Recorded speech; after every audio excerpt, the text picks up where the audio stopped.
அஸ்ஸலாமு அலைக்கும். ஹாய் நண்பர்களே, இந்த வீடியோ வந்து நான் எதுக்கு போகிறேன்னா, ஒரு யூடியூப்பில் ஒரு வீடியோ ஒன்று பார்த்தேன். என் கணவன் மனைவி வந்து பைக்கில் போய் ஆக்சிடெண்ட் ஆகி மனைவிக்கு வந்து கிட்டத்தட்ட ஒரு 2 கோடி ரூபா செலவு மாதிரி அது நியூஸ் போட்டிருந்தாங்க. பைக்கில் போகிறது வந்து எல்லோரும் வந்து கொஞ்சம் ஸ்லோவாக போங்க, அதான் நல்லது. ஏன்னா வந்து இது வந்து ஆக்சிடெண்ட் வந்து என் வீட்லேயும் நடந்திருக்கு. என் வீட்டில் என்ன வந்து என் தம்பிக்கு நடந்திருக்கு. என் தம்பி என் பைக்கை ஓட்டிகிட்டு போகும்போது ஒரு கிழவி அடித்து தூக்கிட்டான். அவன் கால் உடஞ்சி கிழவி செத்து போச்சு. முதல்ல வந்து அவனுக்கு 1,00,000 ரூபா ஃபைனு, அங்கிட்டு கிளவி அடிச்சு தூக்கினதுக்கு அங்கிட்டு ஒரு 1,00,000 ரூபா 2,00,000 ரூபா அதுக்கு இதாக இருந்துச்சு. அதுக்கப்புறம் வந்து மறுபடியும் ஒரு ஆக்சிடெண்ட் அவனுக்கு நடந்துச்சு, கை உடஞ்சி போனது.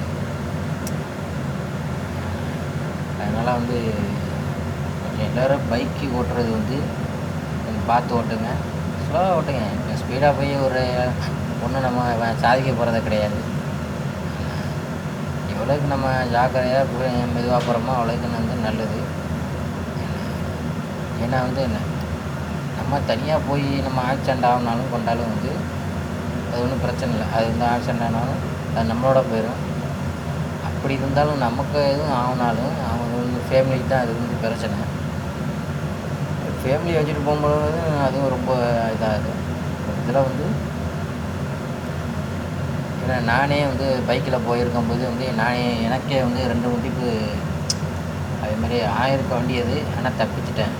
அவ்வளோ ஒன்றும் ஆகலை. ஒரு ட்ரிப்பு ஸ்பீடாக போயிட்டு இருக்கும்போது நானும் என் மனைவியும் போயிட்டு இருக்கும்போது ஏற்ற மாதிரி ஒரு கார் வருது. அதனால் பக்கத்தில் கார் நிறுத்தி இருந்துச்சு. அது பக்கத்தில் போய் பிரேக் போட்டேன். அதுக்கு பின்னாடி போய் மோதிட்டேன். அதுக்கப்புறம் வந்து குறுக்க ஒரு ஆட்டுக்குட்டி வந்துருச்சு. நான் மட்டும் போயிட்டு இருந்தது. ஆனால் கீழெல்லாம் விழுவலை, ரன்னிங்லேயே வந்துட்டேன். அப்படிலாம் நடக்கும். அதனால் வந்து இந்த பைக்கு ஓட்டுறது வந்து தயவு செஞ்சு கொஞ்சம் ஓரளவு சுலவாக போகிற மாதிரி பார்த்துக்குங்க. அவங்கக்கிட்ட பார்த்துக்குங்க. ஃபோன் பேசாதீங்க பைக்கில். ஹெல்மெட்டு போட்டு ஓட்டினாலும் சரி, ஹெல்மெட்டு போடாமல் ஓட்டினாலும் சரி, கொஞ்சம் ஸ்லோவாக இதை பார்த்துங்க. ஏன்னா வந்து எல்லாருக்கும் வந்து அந்த இது வெல்லாது. ஏன்னா பார்த்துங்க. ஏன்னா இந்த பதிவு வந்து நானும் கொஞ்சம் அனுபவப்பட்டிருக்கேன். ஏன்னா என் குடும்பத்துக்கும் இதேமாதிரி ஆயிருக்கு. என் தம்பிக்கு கை உடஞ்சி, அவன் கால் உடஞ்சி அப்படிலாம் இருந்தேன். யாருக்கும் அதே மாதிரி ஆகக்கூடாது. பைக்கில் போகிறவங்க எல்லோரும் கொஞ்சம் நல்லபடியாக பார்த்து ஸ்லோவாக நல்லபடியாக போங்க, நல்லபடியாக இருக்கு. ஓகே, பாய். பைக்கு ஸ்லோவாக ஓட்டுங்க, பார்த்துங்க. பாய், டாட்டா.